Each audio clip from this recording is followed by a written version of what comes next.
السلام عليكم ورحمة الله وبركاته. ازيكم يا حبايبنا؟ عاملين ايه؟ يا رب تكونوا بألف هنا وألف خير يا رب. زي ما انتم شايفين كده يا حبايب قلبي، دي دورة الفراخ بتاعتنا بسم الله ما شاء الله زي العسل وزي القشطة. ربنا يبارك لنا ويرزقكم يا رب. النهارده بقالها 34 يوم. اللي كان منزل معايا او متابعنا على القناة النهارده بقالهم 34 يوم يا حبايب قلبي بسم الله ما شاء الله. ان وزن فراخ النهارده الفرخة 2 كيلو ونص. بسم الله ما شاء الله، يعني احجام جميلة على 34 يوم. زي ما انتم شايفين كده الديوك معانا كلها هي، يعني اغلبيه الدوره معايا كانت ديوك. انا النهارده قلت ما اجرب كده اذبح منها.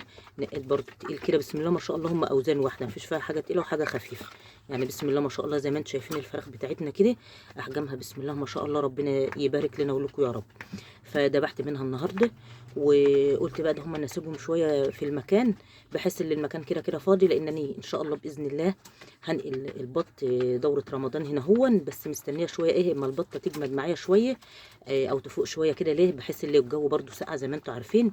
فما ينفعش يا حبايب قلبي اللي ننقلها في المكان ده الا ما تشد حيلها شويه.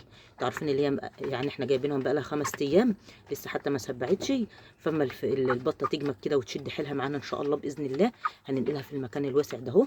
فبما ان بقى المكان ده فاضي فهنسيب الفرختين ده هما ايه لغايه ما نيجي ننقل البط.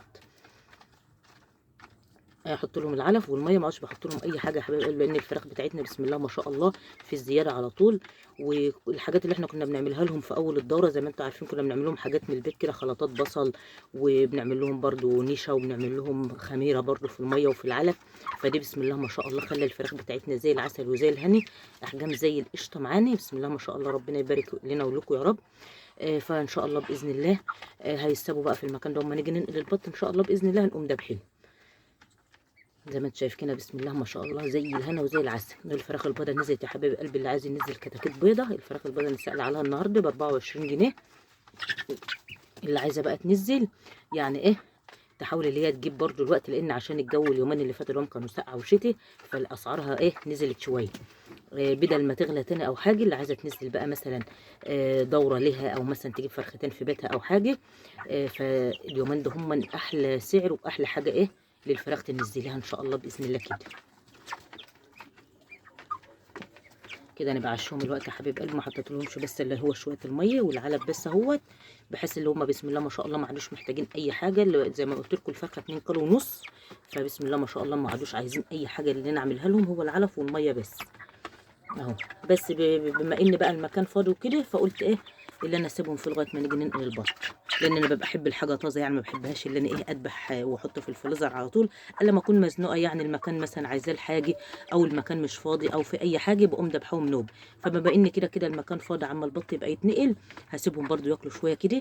لان احنا بسم الله ما شاء الله احنا بنحب الفراخ بتبقى احجامها يعني كبيره. انتوا عارفين بنبقى نحب نعمل الصدور بتاعتها بناه وكده، فبنحب الاحجام الكبيره في الفراخ. فزي ما انتم شايفين الحمد لله والشكر لله دورتنا عدت على خير. على 34 يوم. يعني لو انا كنت عايزه اذبحهم كلهم النهارده كنت ذبحتهم. على 34 يوم من هنا دورتنا بألف هنا وألف شفا على هياكل يا رب. وبسم الله ما شاء الله ربنا يزيد ويبارك كده احجام جميله وطعم جميل وبسم الله ما شاء الله، يعني كل حاجه كده ايه زي العسل. فربنا يبارك لنا ولكم يا رب ان شاء الله باذن الله. على فكره انا بنيمهم في المكان ده يا حبايبي من غير كهرباء ولا اي حاجه. هم بيقعدوا ياكلوا معايا من يوم ما نقلتهم هنا بياكلوا طول النهار كده، وباجي بالليل بقى بقفل عليهم لا عايزين كهرباء ولا عايزين اي حاجه. لانه خلاص الحمد لله يعني هم ايه فتره اللي انت تخاف عليهم او كده من السقعه او حاجه خلاص هم كده بسم الله ما شاء الله بتقفل عليهم تقفيله حلوه وبيباتوا. الصبح بقى بتفتح عليهم الشمس داخله لهم نور ربنا داخل لهم كده بياكلوا وبيشربوا. يعني انا الوقت المغرب هيدا اهون جيت بس طلعت عشان اعشيهم واقوم مقفله عليهم لا كهرباء ولا نور ولا اي حاجه. فربنا يبارك لنا ولكم يا رب ان شاء الله باذن الله. ودي الدوره بتاعتنا عدت على خير. زي ما انا قلت لكم بنبتدي الدوره مع بعض وبننهيها مع بعض زي كل مره. فربنا يكرمنا ويكرمكم يا رب ان شاء الله باذن الله في الدوره الجديده اللي احنا نزلناها دي دوره البط ودوره الفراخ. ربنا يكرمنا فيها ان شاء الله باذن الله وتعدي على معانا على خير زي دهيا. دي بسم الله ما شاء الله الواحد ما حسش بها خالص. زي ما انا قلت لكم نجاح اي دوره بيبقى من الاسبوع الاولاني من التحضينه بتاعتها. شايفين الفراخ بسم الله ما شاء الله الفرخه 2 كيلو ونص حبايب قلبي بسم الله ما شاء الله على 34 يوم. ربنا يبارك يا رب. الحته قربت تضل ما هي بقى هم يتعشوا كده وهقفل عليهم.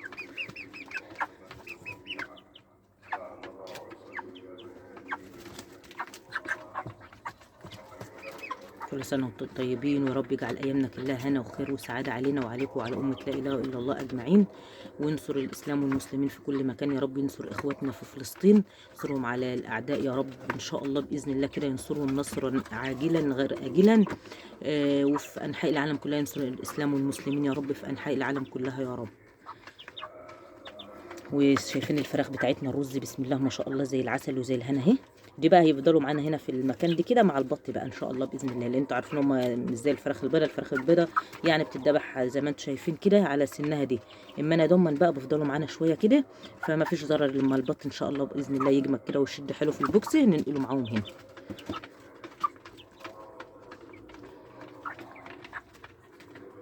ربنا يبارك لنا ولكم يا رب. زي ما انا قلت لكم يا حبايب قلبي، القناه دي هاني فاتحاها تسهيل تربيه الطيور. زي ما انتم شايفين كده الدوره دي عدت معانا ما خدتش حاجه عن اللي متابع معايا من اول يوم الدوره نزلت بسم الله ما شاء الله، لا علاجات ولا تعب ولا اي حاجه. الكميه اللي انا جبتها فضلت هي ما فيش ولا اي حاجه ماتت منها. نحمد ربنا ونشكره والحمد لله والشكر لله. زي ما انا قلت لك بنعمل شويه حاجات كده في الاول بيحمي فرخك طول الدوره معاك، يعني الحاجات اللي انت بتعملها في الاول وانا عملتها معاك في الاول ده اهي دي بتحمي الفراخ بتاعتك معاكي والطيور بتاعتك معاكي. دي يا حبايبي قران المغرب قال اهو. فدي كان الروتين بتاعي معاكم النهارده، ودي كان يومي معاكم النهارده حبايب قلبي. الفراخ بتاعتنا البيضه الحمد لله والشكر لله دورتنا عدت على خير بألف هنا والف شفا للي هياكل منها يا رب. وزي ما انا قلت لكم بقى ان شاء الله باذن الله هنسيبها هنا شويه كده بحيث اما البط بس يجمد بس في البوكسه وننقله ان شاء الله باذن الله. وزي ما انا قلت لكم الفراخ البيضاء نزلت يا حبايب قلبي الكتاكيت، اللي عايز يشتري بقى كتاكيت الوقت يشتري، وربنا يحنن علينا وعليكم يا رب ويرزقنا ويرزقكم يا رب ان شاء الله باذن الله.